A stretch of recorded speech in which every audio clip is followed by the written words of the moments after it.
16, que é o capítulo que nós vamos estudar esta noite na nossa sequência. Estamos andando, hein? Já chegamos agora ao capítulo 16 de Apocalipse. E este é um capítulo que tem assustado muita gente, que é um capítulo que fala das 7 últimas pragas. E essa noite nós vamos estudar um pouquinho a respeito delas, entender quando é que elas vão acontecer, quais são essas pragas, que tipo de advertência elas têm para nós. Vamos entender um pouquinho melhor essa questão das 7 últimas pragas. Algumas observações antes de lermos o verso 1. Deixar claro que estas pragas que a Bíblia promete para um tempo bem próximo, nós estamos na iminência já de viver esse tempo, elas virão a este mundo por uma razão muito simples. Virão para aqueles que insistem, persistem em ser desobedientes a Deus. É a única razão, não há outro motivo. Deus vem lidando com o seu povo há séculos, vem pregando o amor, a salvação em Cristo Jesus, o Evangelho, a guarda dos mandamentos. Agora estudamos no capítulo 14 a mensagem dos 3 anjos, mensagens de advertência, chamando o povo de Deus para a verdade do nosso tempo, para a salvação, para a proximidade da volta de Jesus. Vejam, Deus está tomando todas as providências. Primeiro vem os anjos com amor, com carinho, com advertências, com chamado, com apelos. Depois de tudo isso, não resta a Deus outra alternativa a não ser começar a lidar com os ímpios e os desobedientes. Está ficando claro isso para vocês? Se alguém chega aqui esta noite para estudar isoladamente, que coisa é essa? Que Bíblia é essa? Que Deus é esse que vai jogar pragas no mundo? Se você ouve isso fora do contexto, você não vai entender. Mas quem vem numa sequência, está percebendo que está chegando no fim do fim, e não tem mais. Há uma quantidade de gente no mundo que é desobediente. Não ouve os apelos de Deus, não amolece o coração, não escuta. Por isso que o livro de Apocalipse insiste, naquele apelo: quem tem ouvidos, ouça. Mas tem gente que não ouve. Então, quando não tem mais jeito, porque Deus tem que lidar com o mal, não tem jeito, o mal não é eterno, só o bem. Só o bem é eterno, o mal não é. Deus tem que lidar com o mal. Então ele começa a avisar agora o que é que vai acontecer somente para aqueles que persistem em ser desobedientes. Então, não precisa, você que está sentado aí, ouvindo o tema dessa noite, ficar assustado. Não, porque isso aqui não é para os bons, não é para os justos, não é para aqueles que vão ser salvos. Isso aqui é para quem vai perder a salvação, é para aquele que não aceita Jesus, para aquele que não guarda os seus mandamentos. Aí virão essas consequências aqui. Mas isso não é para nós, não é para a igreja. Tem que ficar bem claro isso. Isso vai ficar claro no contexto do estudo, ok? Interessante que a Bíblia chama este ato de Deus de punir o mal, chama de a estranha obra de Deus. Por que é uma obra estranha? Porque ela não condiz com a natureza de Deus, que é amor. A Bíblia não diz que Deus é amor? Isso não está claro em toda a Bíblia, o amor de Deus, a morte de Cristo na cruz para nos salvar. Jesus não é um Deus que fala de amor, que prega o amor. Ele veio aqui demonstrar o amor, ele não ficou falando, ele veio aqui e morreu na cruz. Portanto, este ato de punição, a própria Bíblia chama de o estranho ato de Deus, a estranha obra, porque é uma obra que não tem a ver com o caráter de Deus nem com a sua natureza. É um ato estranho, fora do normal, excepcional, e a gente precisa entender isso também. Então vamos lá, capítulo 16, verso 1, diz assim: então ouvi, vinda do templo, uma grande voz que dizia aos 7 anjos: ide e derramai sobre a terra as 7 taças da ira de Deus.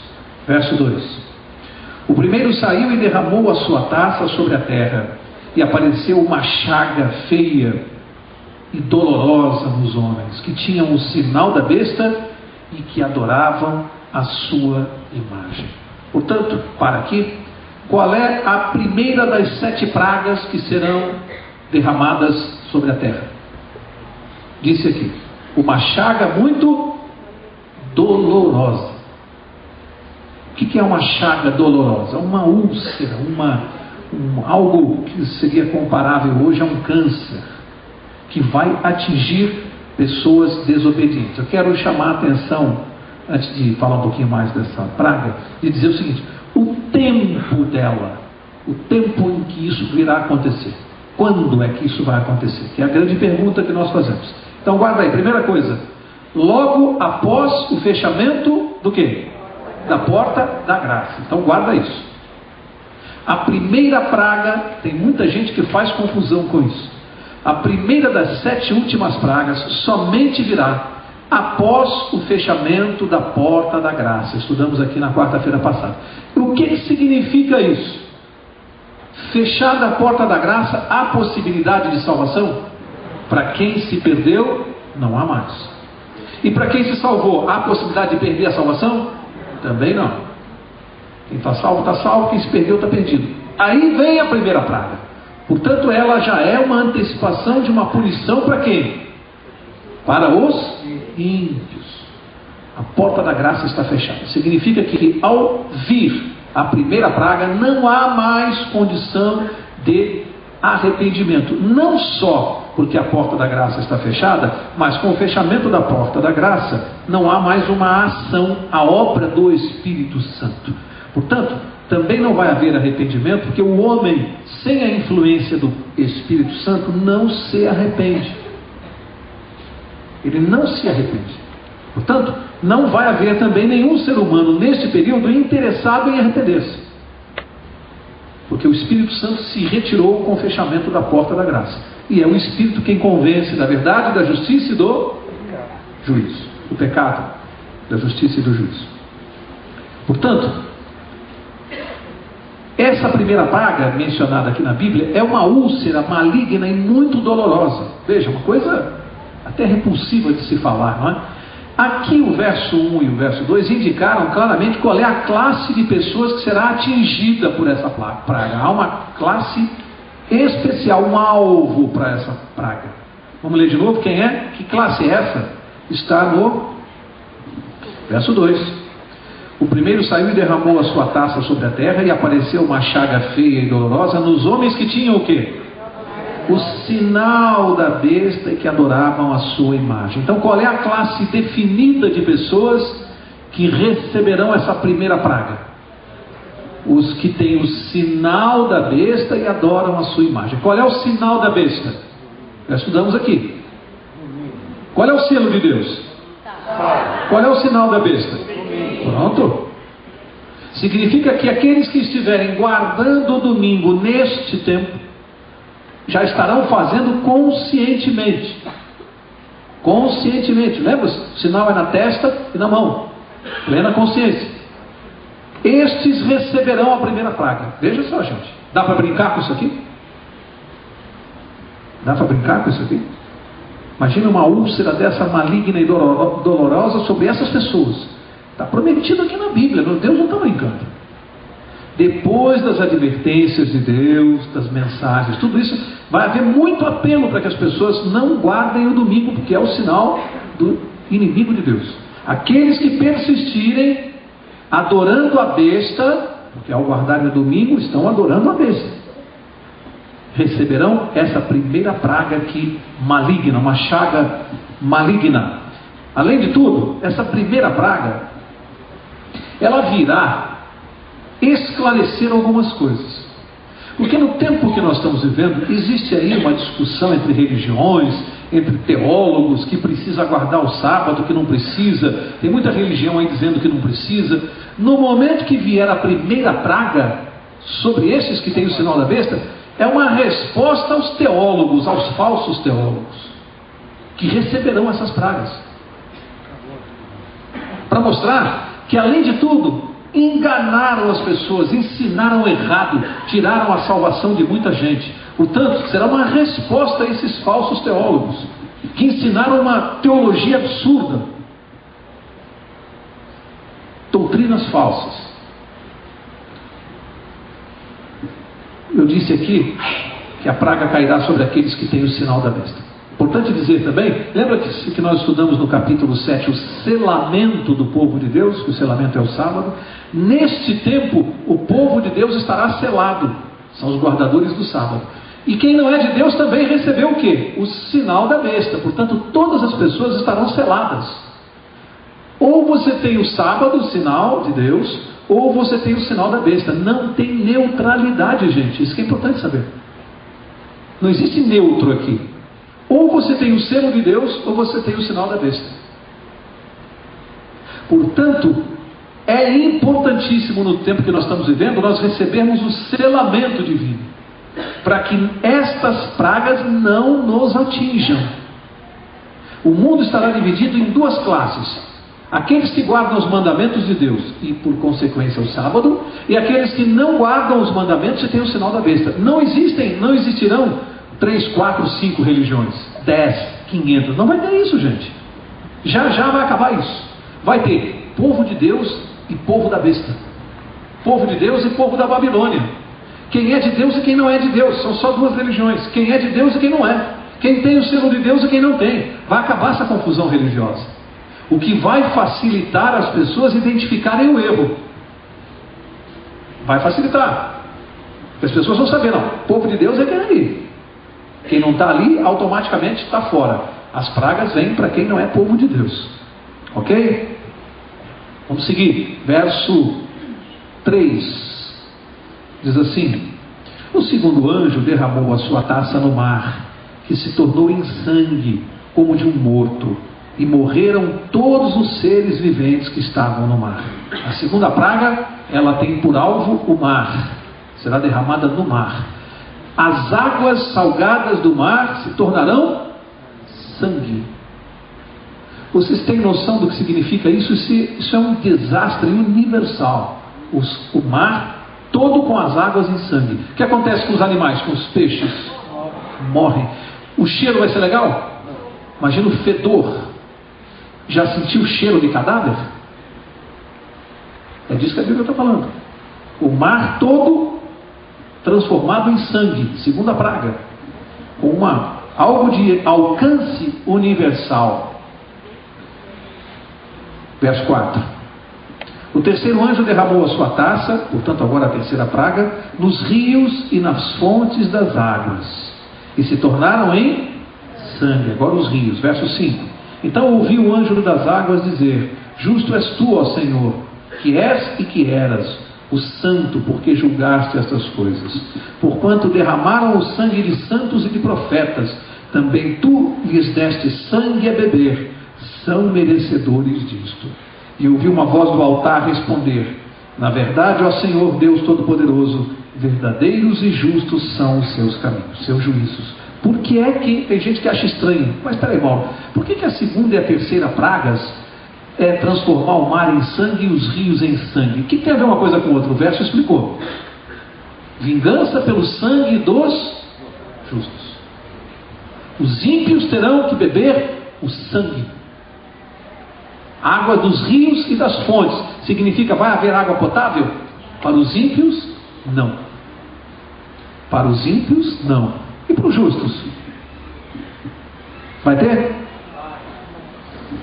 Olha só, marca essa página aqui e abre lá Isaías capítulo 41.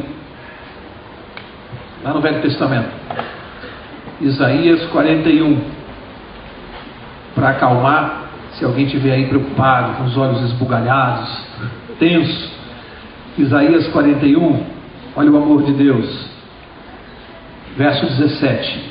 Isaías 41, verso 17. Vou ler. Os pobres e necessitados buscam água, mas não há.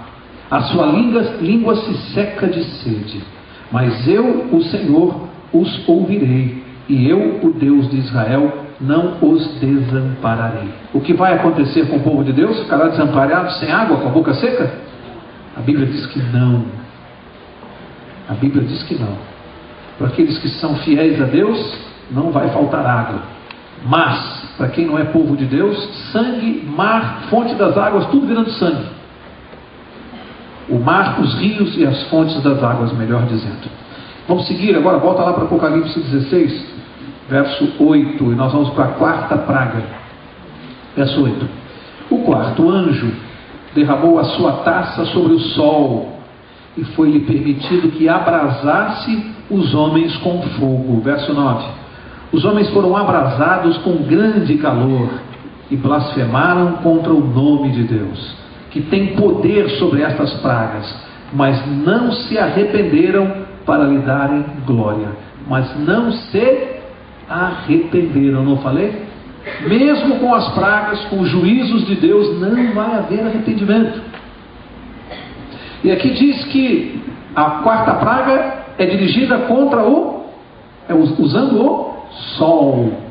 Vai se tornar absurdamente quente, vai torrar.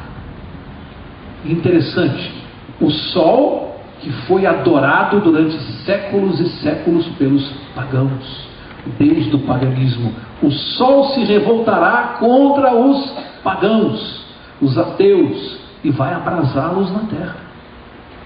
O sol que os pagãos adoraram tantos e tantos séculos, o sol é um símbolo do paganismo, e o sol vai se revoltar, e aqui vai haver um calor para quem? Para os justos? Serão protegidos. Esse é um período muito curto, amigos, muito curto. Se você for lá, não precisa ir agora não vamos estudar isso no capítulo 18, mas já adiante, capítulo 18, verso 8, diz que esse período deverá durar aproximadamente 1 ano, todas as 7 pragas. Alguém vai dizer, mas você acha pouco tempo, Mauro? 1 ano com tudo isso? Mas aproximadamente 1 ano, só que os justos serão poupados. Mas 1 ano de absurda desgraça no mundo, porque essas pragas não é assim, vem a primeira, termina, vem a segunda, não, elas vão ser cumulativas, a primeira vem a segunda, elas vão conviver às 7. Já imaginou? É isso que a Bíblia está dizendo. A mesma Bíblia que até agora não errou uma profecia. Esse que é o problema, não errou nenhuma até agora. Você acha que vai errar nessa aqui? Alguns estudiosos dizem que 97% das profecias bíblicas já foram cumpridas. Falta 3%. 97% se cumpriram milimetricamente, sem nenhum equívoco. Que chance você acha dos 3% que faltam não se cumprirem? Deus não está brincando. Isso vai vir. Isso é mais uma advertência para quem está brincando com Deus. Antes de verso, para aqui, marca essa página de novo. Eu quero ler o Salmo 121. Salmo 121. Abre lá no Salmo 121. Já que a gente está falando muito de praga aqui, também precisa falar do amor de Deus, né? Salmo 121. Eu quero o verso 5. Salmo 121, verso 5. E diz assim: o Senhor é quem te guarda. O Senhor é a tua sombra à tua direita. Olha só.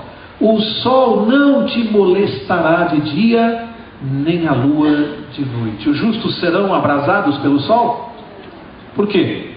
Porque o Senhor é quem nos guarda. Essas pragas não são para os justos. O Senhor nos guarda. O sol não vai nos molestar. São promessas de Deus. O mesmo Deus que adverte com as pragas, promete: se você for fiel, você estará guardado de tudo isto aqui. Olha o amor de Deus, preservando o povo fiel. Verso 10. Verso 10 diz assim: o quinto anjo, portanto a quinta praga, a quinta das 7, o quinto anjo derramou a sua taça sobre o trono da besta, e o seu reino se fez tenebroso. Os homens mordiam as suas línguas de dor. Verso 11. E por causa das suas dores e por causa das suas chagas, blasfemaram contra o Deus do céu, e não se arrependeram das suas obras. Olha só, gente. Diz que não vai haver arrependimento. Fechou o tempo da graça. Tudo isso acontecendo, E o que está acontecendo com os homens que estão recebendo essas pragas? Diz que estão ardendo de dor, gemendo de dor, e estão blasfemando contra Deus. É brincadeira? Nem isso aqui não muda a natureza dessas pessoas. Eles vão blasfemar contra Deus, mas não se arrepender. E aqui diz que a quinta praga era derramada sobre o trono da besta. Trono da besta nós vamos estudar no capítulo 17, quarta-feira que vem. Você não deve faltar. Não falte. O capítulo 17 é um capítulo extremamente pesado. Eu estou preparando o capítulo essa semana, estou medindo as palavras, porque vocês estão percebendo que do capítulo 12 para cá, como nós dissemos, a coisa começou a ficar mais pesada e está envolvendo o nosso tempo. O capítulo 17 é um capítulo extremamente pesado, porque no capítulo 12 aparece aquela mulher virgem pura. Mulher, o que simboliza em profecia? Quem é a virgem pura? A igreja de Deus. Aí chega no capítulo 17, a Bíblia traz para a cena uma prostituta. Uma igreja chamada de prostituta, em contraposição à virgem pura, que é a igreja de Deus. Então a igreja de Deus é uma virgem pura. A igreja que não é de Deus, que é do inimigo, é chamada de prostituta. Lógico, uma é virgem pura, o oposto é uma prostituta. E agora, você está curioso para saber quem é que a Bíblia chama de prostituta? Tem gente que vai se assustar. A palavra não é minha, está na Bíblia. O tratamento é bíblico, não é nosso. Não é do pastor, meu, desta igreja. Nós vamos ler versos. Portanto, quarta-feira que vem, não perca. Você vai ver o que é que está diante dos nossos olhos no mundo aí, que a Bíblia chama de prostituição religiosa. A besta. Porque essa praga, a quinta, cai sobre o trono da besta. E nós vamos saber, na quarta-feira que vem, onde está sediado o trono da besta. Porque o capítulo 17 diz onde está. O trono da besta. Que será atingido na quinta praga. E aqui diz que caiu o quê? Vamos ler de novo? E atingido de que maneira? Verso 10. O quinto anjo derramou a sua taça sobre o trono da besta e o seu reino se fez o quê? Tenebroso, trevas, escuridão. Numa clara demonstração de Deus, de que esta igreja, esta religião, ela está nas trevas. E o príncipe das trevas quem é? Satanás. O mentor intelectual desta igreja e dessa religião é o próprio Satanás. Ela ficará em trevas para que o mundo possa identificá-la mais rapidamente. A verdade virá à tona, amigos, se será desvendado. Essa igreja será descoberta. Toda a sua sujeira e podridão virá à tona. É uma promessa bíblica. E ela é chamada da grande prostituta, a mãe das meretrizes, no capítulo 17. Você tem que vir aqui na próxima quarta-feira, para você ver qual é o tratamento dado a essa igreja. Que os reis e os presidentes da república do mundo inteiro estão hoje reverenciando, esticando um tapete vermelho assim. E a Bíblia chama de prostituta. Outro dia alguém me cumprimentando aí fora falou: Mauro, você é corajoso, você está falando umas coisas lá na frente. Eu falei: eu estou lendo Bíblia. Ou não? Estou lendo Bíblia para vocês vão ver, capítulo 17. Ser chamada de prostituta ou não, eu não estou falando nada, estou lendo Bíblia aqui. É o que nós estamos fazendo. A Bíblia diz, verso 13. Não, antes do. Verso 12 que eu pulei, né? Verso 12, é a sexta praga. O sexto anjo derramou a sua taça sobre o grande rio Eufrates, e a sua água secou-se, para que se preparasse o caminho dos reis do Oriente. Alguém sabe me dizer lá no passado onde ficava o rio Eufrates? Na Babilônia. E quando você lê lá na Bíblia, lá no Antigo Testamento, lembra-se como é que Ciro invadiu a Babilônia? Secou o rio Eufrates e ele conseguiu passar com o seu exército. Secou o rio.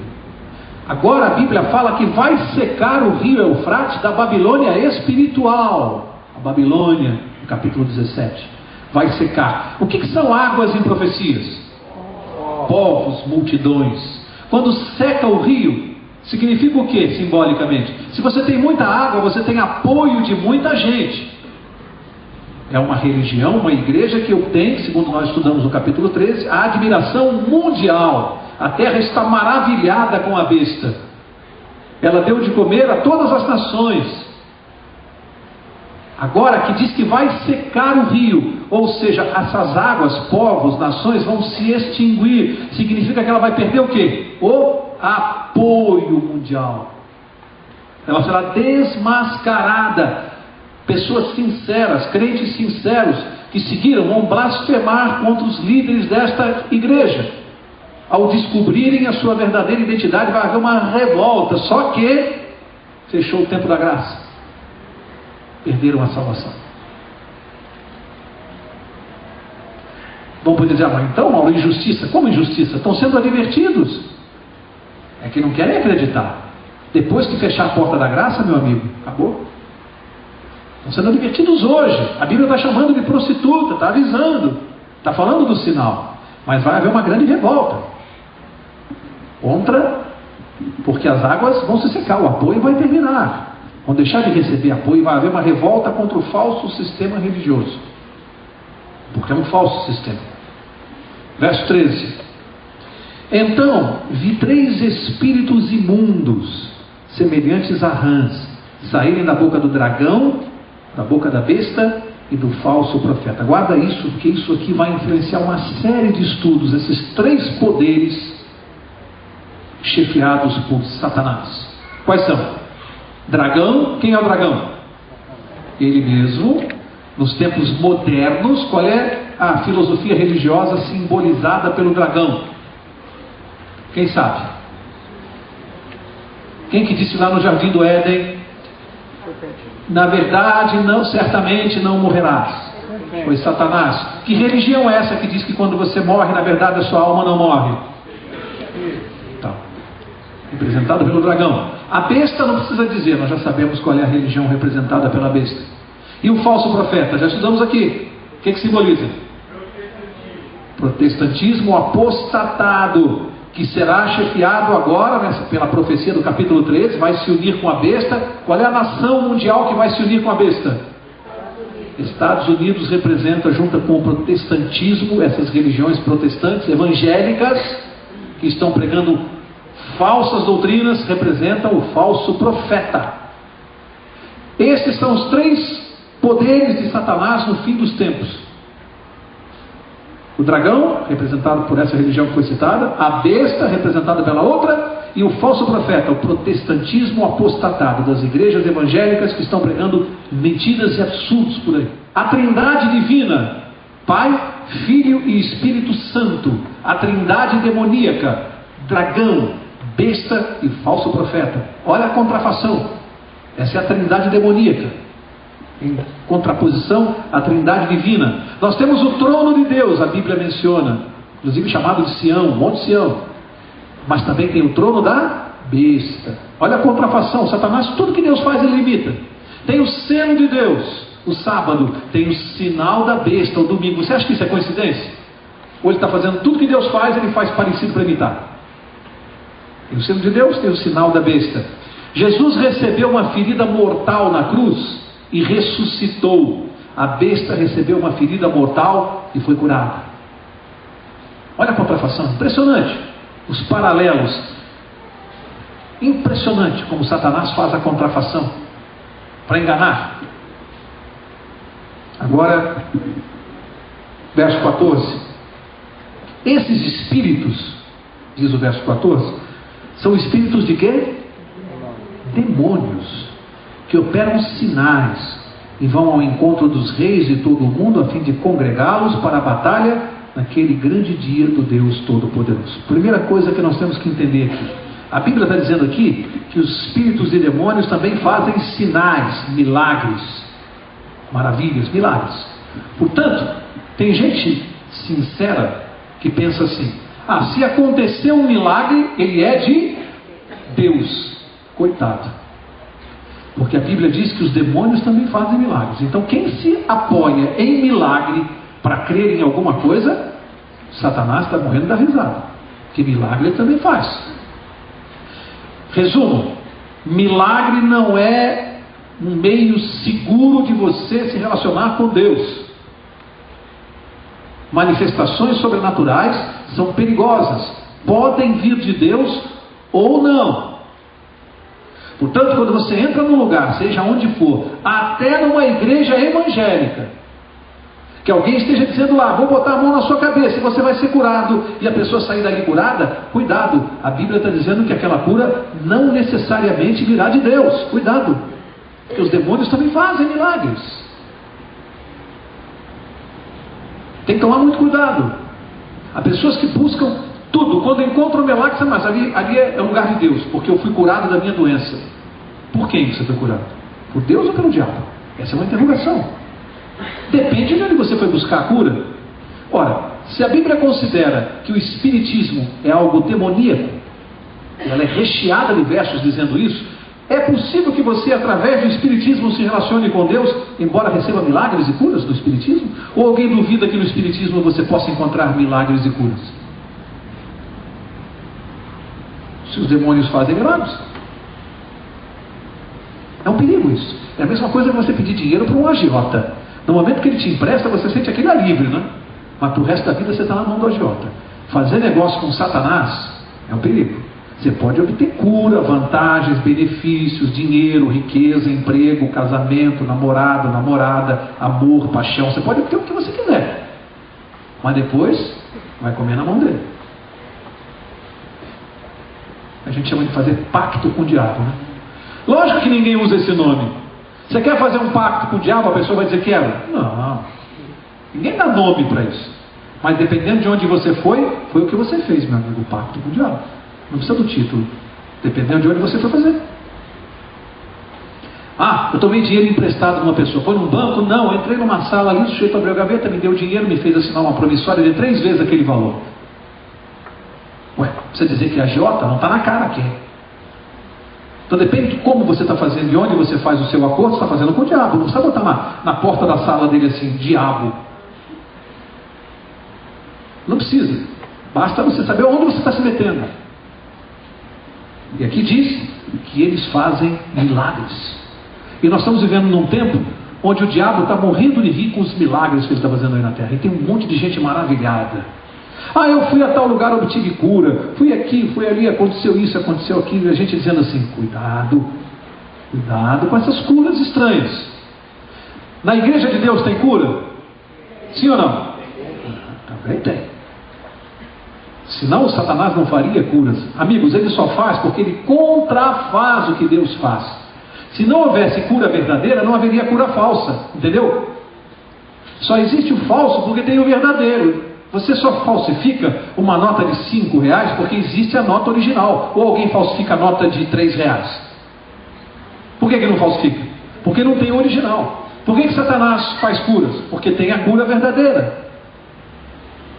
Deu para entender isso? Se tem a verdadeira, ele tem que fazer a falsa. E a Bíblia diz que não lhe falta poder para fazer isso. Então alguém pode ser curado pelo diabo? Pode sim. Pode sim. Tem que tomar cuidado.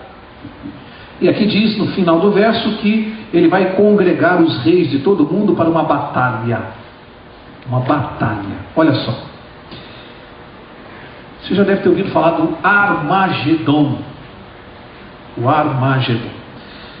É importante aqui, nós vamos ficar superficialmente nesse assunto. Não adianta tentar invadir muito, porque não interessa aqui. Interessa que você sabe o que é isso só. Tá? Então, em primeiro lugar, existe um lugar chamado Vale do Megido. Talvez alguns de vocês já tenham até passado por lá, já tenham ouvido falar, que é como se fosse uma encruzilhada do mundo. Parece que todo o mundo tem estrada para tudo quanto é lugar naquele lugar, naquela região. O Vale do Megido. Sabe por quê? Ele divide vários continentes. Dali tem estrada para a África, tem estrada para a Ásia, tem estrada para a Europa. Os continentes ali. Aquela região do Vale do Megido é exatamente ali chamado de o Armagedon. Armagedon é um símbolo de uma guerra que vai haver entre o bem e o mal. É isso que você tem que guardar. O que é o Armagedon? Símbolo de uma guerra final entre o bem e o mal. Ponto. Guarda isso. Se você guardar isso, já guardou o que importa. Por hora. Lá na frente, no futuro, você vai poder estudar melhor essas características do Armagedon, o que quer dizer, como é que é isso, mas por hora, será a grande batalha final entre o bem e o mal. Aquela luta que começou lá no céu, entre Jesus e Lúcifer, que veio aqui para a terra, entre Cristo e Satanás, vai se desembocar, ou vai desembocar, lá no Armagedon, antes de Jesus voltar. A batalha do Armagedon acontece antes ou depois da volta de Jesus? Antes de Jesus voltar. Imediatamente antes. É na batalha do Armagedon que finalmente Jesus aparece em glória com os anjos. No final dessa batalha, da grande guerra entre o bem e o mal, que nós damos o nome de Armagedon, que é o centro de todos os conflitos que estão acontecendo na Terra nos últimos séculos. Impressionante como aquela região é marcada por conflitos. Desde o Velho Testamento, lá aconteceram os grandes conflitos do povo de Israel com seus inimigos, exatamente naquela região. É uma região amaldiçoada. As guerras sempre estão ali. Tudo que acontece está acontecendo ali, naquele ponto do mundo ali. É impressionante o que há de ódio, de perseguição naquele lugar. É um lugar marcado, o Vale do Megido. Ali as grandes forças mundiais vão se encontrar, especialmente o bem e o mal. Vão travar a grande batalha final. Portanto, o Armagedon é um símbolo da batalha final entre o bem e o mal. Se você guardar isso, já é o suficiente. Ok? É um símbolo dessa batalha. Detalhe, nessa batalha não vai haver neutros. É entre o bem e o mal. Ou você é do lado do bem, ou você é do lado do mal. Não tem neutralidade em matéria espiritual. Ou você é uma coisa, ou você é outra. Não tem meio termo. Não tem purgatório aqui. Aliás, não tem purgatório em lugar nenhum. Isso é uma invenção. Não existe isso. Verso 17, 15, né? Eu leio 15. Diz assim: eis que venho como ladrão. Bem-aventurado aquele que vigia e guarda as suas vestes para não andar nu e não se veja a sua vergonha. Então congregaram os reis no lugar que em hebraico se chama Armagedon. Quem é que vem como ladrão? Cristo Jesus. Precede o Armagedon, esse grande conflito precede a volta gloriosa de Jesus. Será o auge do conflito aqui na terra. Verso 17. Última praga, sétima e última praga. O sétimo anjo derramou a sua taça no ar e saiu grande voz do templo do céu, do trono, dizendo: está feito. E houve relâmpagos, vozes, trovões e um grande terremoto, como nunca tinha havido desde que há homens sobre a terra. Tal foi o terremoto forte e grande. Verso 19. A grande cidade fendeu-se em 3 partes, e as cidades das nações caíram. Deus se lembrou da grande Babilônia para lhe dar o cálice do vinho da indignação da sua ira. Todas as ilhas fugiram e os montes não mais se acharam. Último verso. E sobre os homens caiu do céu uma grande saraivada, pedras que pesavam cerca de 1 talento. E os homens blasfemaram contra Deus por causa da praga da chuva de pedra, porque a sua praga era muito grande. Portanto, agora a última praga, a Bíblia menciona um terremoto sem precedentes na terra, como nunca houve. A terra vai tremer, todo o globo vai balançar. Diz aqui que as cidades serão destruídas. É a volta de Jesus. Quando Jesus voltar, a terra não será destruída. As cidades vão tremer. É nesse momento que os ímpios vão pedir para os montes caírem sobre as suas cabeças. Vão tentar se esconder da glória de Deus, da vergonha. E o que está acontecendo com os justos nesse momento que o globo está tremendo e está sendo destruído? E os justos? Arrebatados. Será o dia mais lindo da existência do ser humano, esse aqui. E será o dia mais terrível para quem não aceitou Jesus como Salvador. Olha aqui, paralelo. Para os salvos, imagine tudo isso acontecendo, mas os olhos fixos em Cristo. Eis o Senhor que nós aguardávamos. Seremos transformados e arrebatados. É um momento de alegria e de felicidade. Os olhos dos santos fixos em Jesus e nos anjos. Os olhos dos ímpios lutando com a morte, com o desabamento das cidades, com a dor, com a vergonha eterna. Olha que paralelo. Uns no dia de maior felicidade, outros no dia da maior vergonha e vexame universal. Os reis da terra estarão juntos, destruídos. Cadê o poder deles? Cadê a majestade, a fama, a riqueza, o dinheiro? E verão pessoas humildes e simples sendo tratados como reis, simplesmente porque acreditaram no Rei dos Reis. Esse dia está próximo. É o grande dia da justiça de Deus e da ira de Deus também. Olha o quadro que nós vamos ter na terra. Pessoas cobertas de chagas. O mar e os rios e as fontes das águas, todos transformados em sangue. O sol ardendo e abrasando as pessoas que não suportarão o calor. Não suportarão. O trono da besta, trevas e escuridão, desmascarada a besta. As nações poderosas, os reis da terra, congregados no Armagedon para a batalha final. A terra sacudida violentamente e Jesus voltando. Olha a sequência. É isso que vem pela frente. Então você não precisa ler o horóscopo amanhã na revista, não precisa ler o que a mulher está falando na televisão que vai acontecer, não precisa pedir para o pai não sei o que, ler a sua mão. Agora vem o final de ano, né? Aí o Fantástico vai dizer tudo que vai acontecer o ano que vem. Eles erram 90%. Pode ter certeza. E quando acertam 10% é assim: vai morrer um artista de cinema que vai cair de avião. Pronto. Acertou. Isso aqui vale, não? A Bíblia dizer para você exatamente o que vai acontecer dessa maneira aqui. E isso aqui você pode escrever. Vai ser assim. E está próximo. Isso aqui é uma mensagem de advertência para nós. É isso aqui que vem pela frente. A gente tem que se preparar. Você escolhe em que grupo você quer ficar. Daqueles que vão estar felizes nesse dia, agradecidos ao verem Jesus no ar, felizes da vida, sem nenhum sofrimento. E aqueles que vão estar amaldiçoando o dia que nasceram, por terem vivido, e especialmente por não terem aceito o amor deste Deus. Triste, né? O importante é que hoje, isso aqui não é para a gente ler e ir para casa com cultura, né? Puxa vida, agora eu estou entendendo o livro de Apocalipse.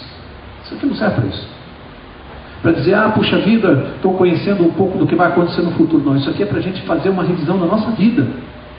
É para colocar a vida em ordem com Deus, é para acertar a vida. As coisas estão no fim, amigos. Está na hora de arrumar as coisas, para fazer as malas e ir embora do céu.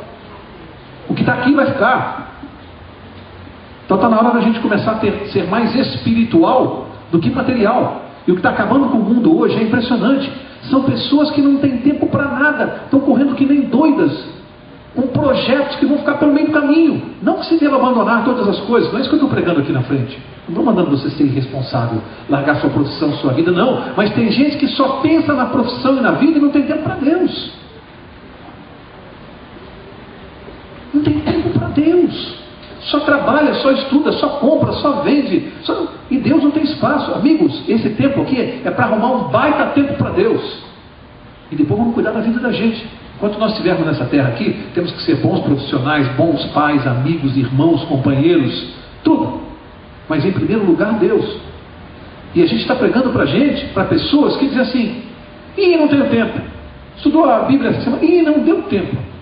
Você foi na igreja? Não tive tempo. Estou correndo no meu trabalho. Não tem tempo para Deus. Vai ter tempo para quê?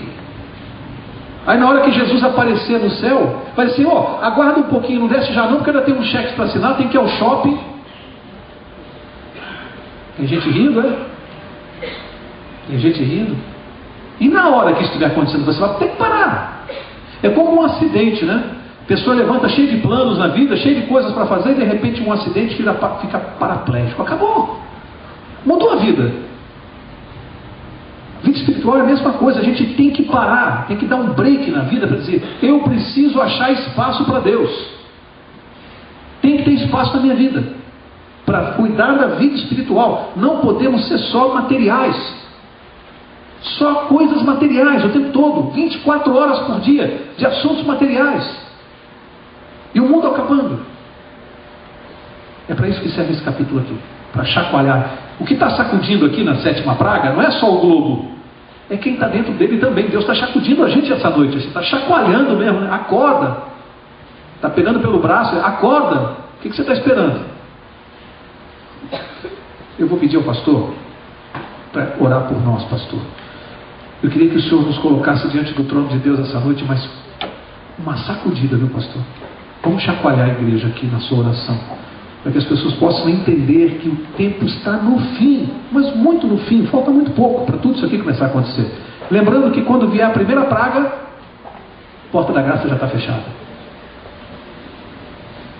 Estou dizendo isso porque tem gente que pode pensar assim: ah, quando vier a primeira praga, a das chagas, então eu vou cuidar da minha vida. Acabou, aí não dá mais. Fechou a porta da graça. É agora, é hoje, já que nós temos que resolver isso. Eu vou pedir para o pastor orar para nós. Quarta-feira que vem, não perca o capítulo 17 sobre a grande prostituta. É pesado, mas é importante.